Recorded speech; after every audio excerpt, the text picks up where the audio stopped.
I did an entire live stream earlier from the wrong account. It has been a really, really ridiculous day of me realizing how inept I am when it comes to tech things, because Georgia and I had planned to do a live stream, and it's a really long story that I don't want to go into. So and now I am upstairs in a little kind of spare room that has a lot of my knitting and stuff in it because it's where it's quiet. Look, I have a giant encyclopedia of the principles of knitting. Do you think I've ever really used this? This is a very intense knitting book. Plain or repeat rows, patterns for... I'm sure there's like so many like awesome things in here. I've had this book for a really long time. And then I have a knitting book on socks, which is a pretty cool book. Anyway, I've been putting together a Google slideshow, which I'm only like 18 or 20 slides into it, so that's not enough to want to do anything, but I don't know. I have all these I have a whole little bag filled with little felted knit roses, a bunch of little crocheted red bracelets. I don't know, what I was thinking with all of this. And then different shades of scrap yarn, which I could turn into, I could make some kind of a cool scrap yarn mismatched beret. And then, I have quite a few balls of different shades of red. I was going to send some yarn to Michelle D, who lives up north. But we worked it out a different way, so I didn't mail the yarn, as I basically want to sometimes reimburse crafters, or sometimes Whole Washington does that. Yeah, let's see what else I've got here. Just looking through all of my, like this. Got this on sale. It was on clearance. But I really don't think that I'm up for knitting with something like that. That would be crazy. But I do have just quite a few little... Oh, look. My first crochet beret. It's hard to believe I actually did that when I look at it. But yeah, that's the beginning of a beret. But I was like, I don't like to crochet. I like to knit. I wanted to kind of try to learn because I hear that it's a lot faster. And plus crochet just holds it. I happen to think this is a really cool beret. It's a pattern that actually is very beret-like, how it holds. But knitting sometimes ends up looking more just like a floppy kind of beanie, which is its own thing, because some people don't really want to wear a beret. This is a ridiculous thing that turned out funky once I washed it and felted it. So I thought at first, well, maybe this is a child's beret, but it's really not even that. So I don't... Why didn't I throw stuff away? But yeah, if I went... Oh, this is an old red scarf that my sister knit me a really long time ago. It's not anything really fancy, and it started to get kind of what do you call that? Not peeling or pelling. I don't know. It's not in the greatest of shape, but it's kind of sentimental because she's only ever knit a couple of things for me. If she ever sees this, I hope she doesn't get mad. But now she claims it's just because I'm better, so why would she? Okay, so we've got this, which has got, it's a little bit of a funny shape. I sent a bunch, but it's crochet. This is crocheted by a local crafter named Lori. I'm forgetting her last name. It's been a really kind of just a weird day of realizing how I suck at quite a few things. This is a massive ball of mess. So I don't know, but I really have, this bag actually has quite a few. This, let's not even bother saying what this looks like. It's strange, really, but okay. I don't throw things away sometimes. Sometimes I do, but sometimes I think I'll, like if we went to a rally, it wouldn't matter if it was a funky looking beret. Anyway, I don't really have anything to share. I was hoping to have like a really fancy, fun live stream for today. We had stuff to share about Wendell Potter, who came to be with on Whole Washington. He was interviewed last night. I go on about, please sign up on wholewashington.org so you can be a volunteer. That always, I feel like that's not the best way to tell people stuff, because that implies pressure, like you're going to have to do something to do it.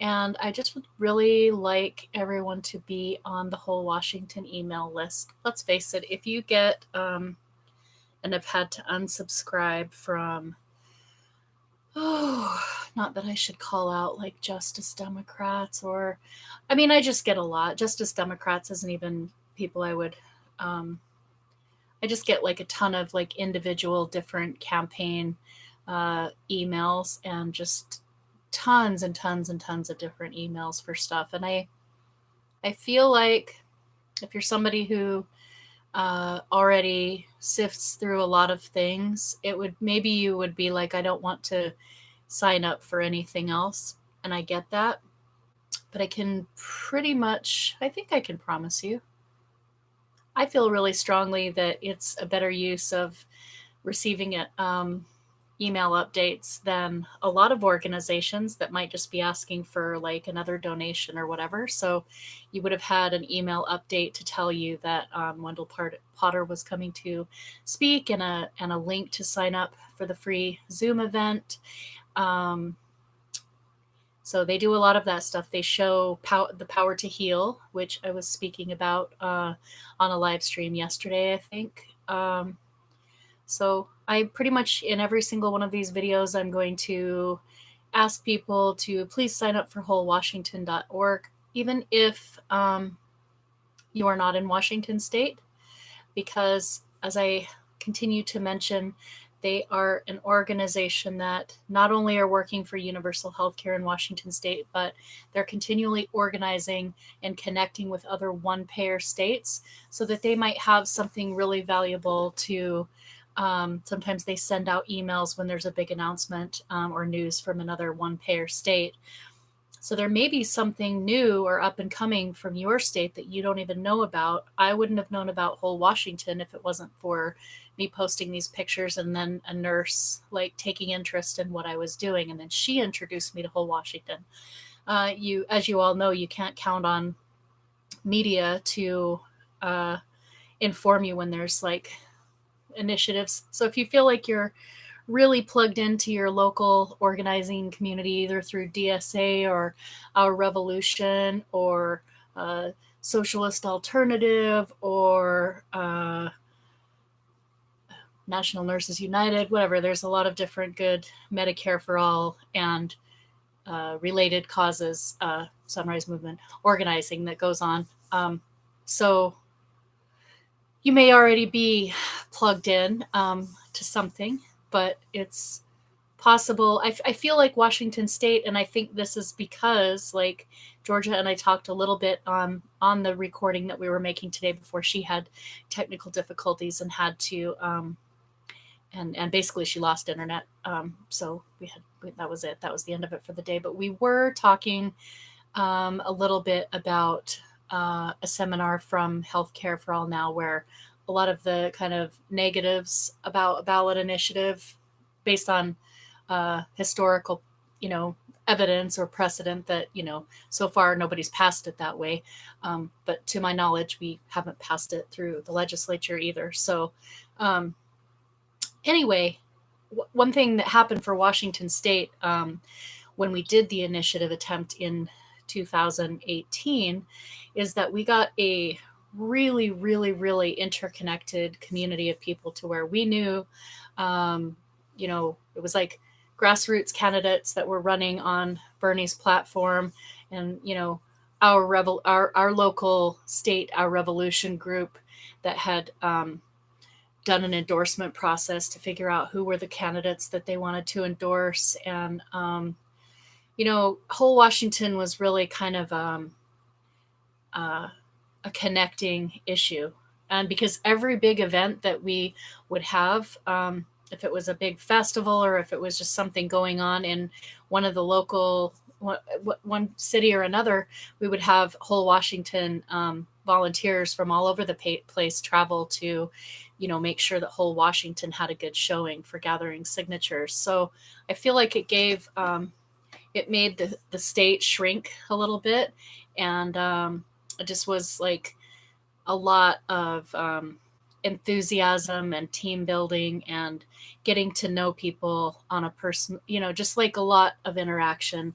And I wouldn't trade any of that in, even though we didn't make the ballot in 2018. So I think my biggest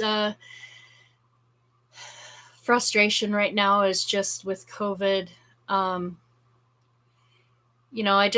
It has changed organizing so much. There's still a lot that we can do, but as we know, calling our rep, and I don't mean to say that calling our reps or getting more people to call our reps, when they start to hear from us in greater numbers, that might begin to have an impact. But I will say, and this is another thing to the point of, ballot initiatives getting a bad rap compared to the legislative process.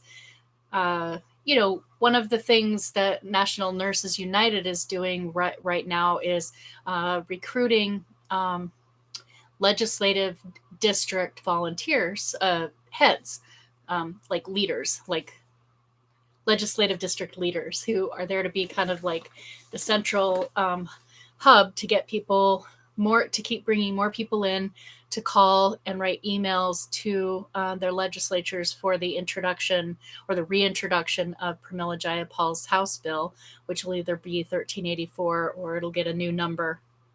So that we can get everybody that was on board before back on board again, or and ideally more people is the whole idea.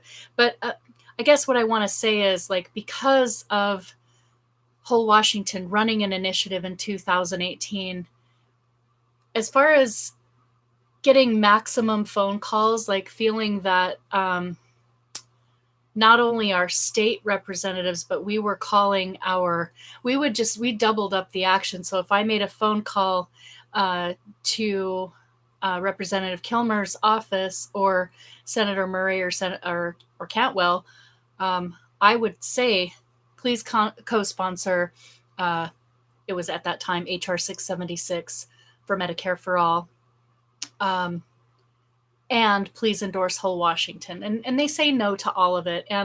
But to give you an example, I personally, as a very active volunteer, I called probably, to our senator's office, I'm going to guess like 50 times over the course of like 9 months at least.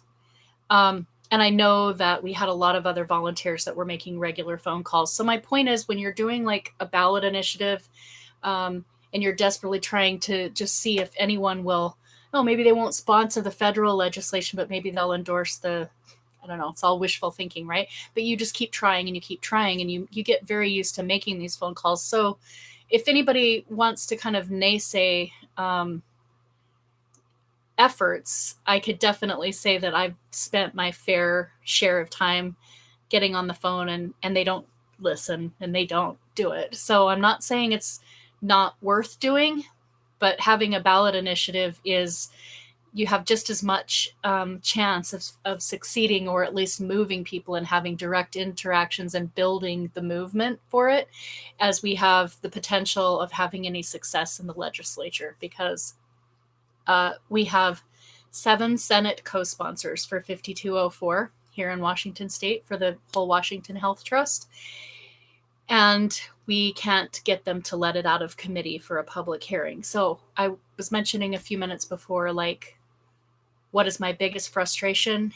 It's feeling like even if we could galvanize all of the volunteers to make a phone call in one day, to that to the main people that are blocking, the chair of the healthcare committee, I don't think that's going to move them. And I don't mean to be like it's not even worth trying. They're not going to care if it's,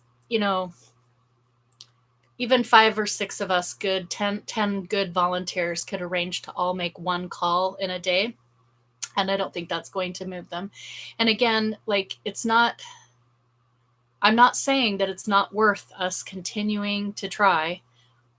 Probably what's a better use of the time right now is trying to figure out how to bring more people into the fold, which again brings me to, I know not everybody has money to donate or to order, a whole Washington t-shirt or a handcrafted red beret or mittens or a button.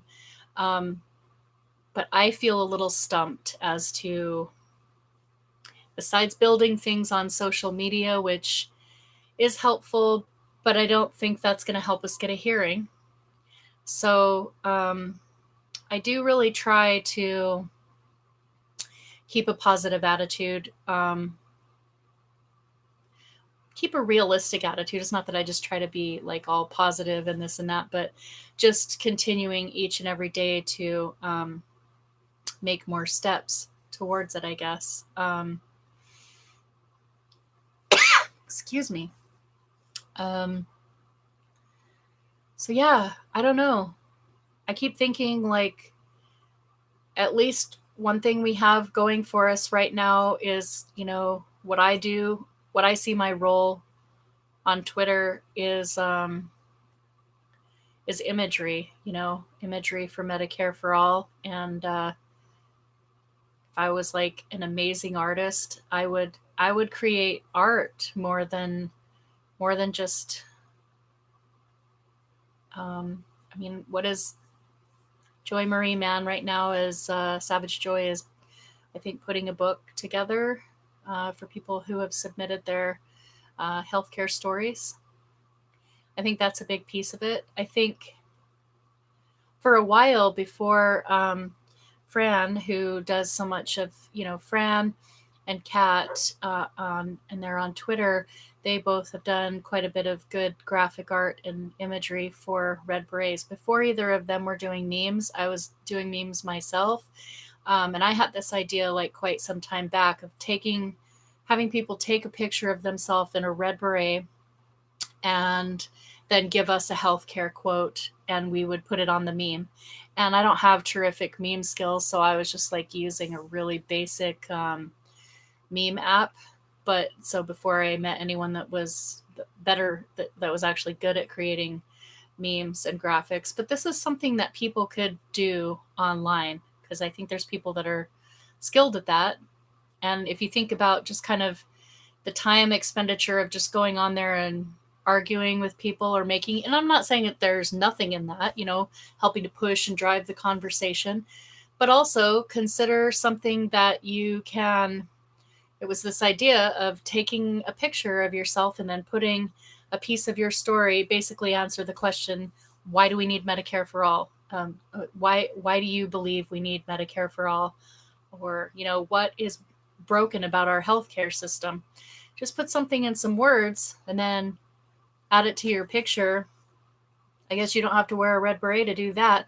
But I think for people that are willing to put their face out there, there's something about just blasting, like if everybody was willing to just use a picture of themselves or maybe some art that they do, something that's kind of eye-catching, and pair it with their story. So I like the idea that Savage Joy is putting together a book of people's stories. I believe very much that we need to get people's stories out there, and that's kind of what I started doing via Twitter, is sharing these memes where it's a picture of somebody and what they want to say about Medicare for all. And then I save a lot, but some people could just save like a few of their favorites and then plop that picture down of a real person. And again, like, I don't know if that moves people. I'm really with this question, especially where we're so isolated, of how do we move the needle, you know? And the mittens have been fun, kind of. I am not a fan really of knitting them right now. I have one mitten done, and the other one I've started.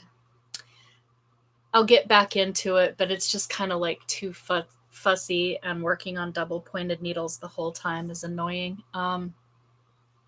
So I like my berets, but everyone seemed really charged up about the mittens. I don't blame them because they're super cute. I wonder if people, though, like, will be interested in red mittens. That's kind of what Sarah Hansen had the idea, like, hey, let's make red to go with the red berets, and call, like, with the hashtag mittens for Medicare, which is quite cute. And ultimately people get kind of bored. So for that matter, if you have things that you want to craft, a friend of mine took a picture of this little Bernie and his mittens keychain that I don't know what medium they used, but it was handmade and it was really cool looking.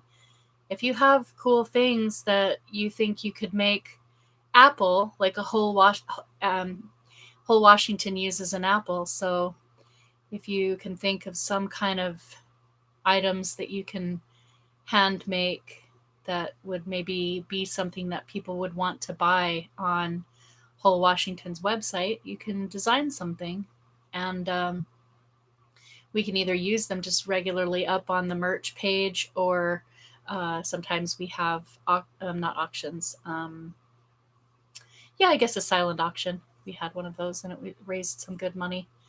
But we've raised, I don't know since when. I don't know the date, but we've raised quite a bit of money on the Whole Washington merch page. So I just think if we could get this message out to more people, the more people we can get the message out to, that if people are interested in kind of, obviously Bernie's Mittens has been able to raise a lot of money for these wonderful charitable organizations in Vermont, and it's spectacular. And I hope, if anything, lasting, I mean, that's good enough in itself, like everything that's generated, in addition to the really artistic, awesome memes that everybody's gonna be able to use and treasure. I hope a deepening of appreciation of handcrafting maybe can come out of it. I don't know if that can kind of happen or not. It's like really a lot of hours, but it's like our creativity and us putting our intention into a cause, and so, yeah. All right. Well, I am going to get off of here. I should look while I'm live streaming this just to see if I see an option for like screen sharing. Like, I don't, live chat. Kind of scared to touch anything. Participants. Well, it's just me for now, but do I have an option to add more? No. It's really annoying when you don't know how to do stuff, but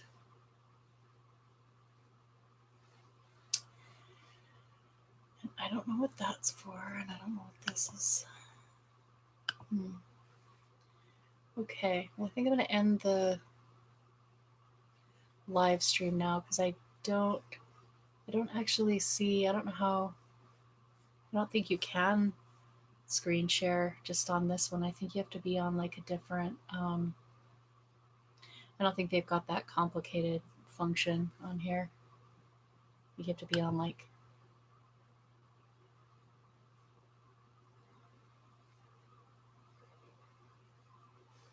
yeah, that's okay. All right.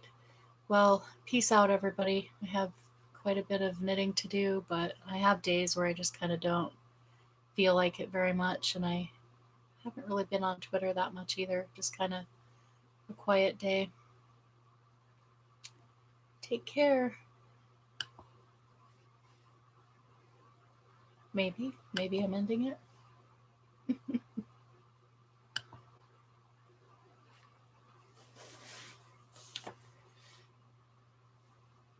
It's still on. I thought I said, yes, let's end. This is ridiculous. That's because I hit not yet. Farewell. See you soon.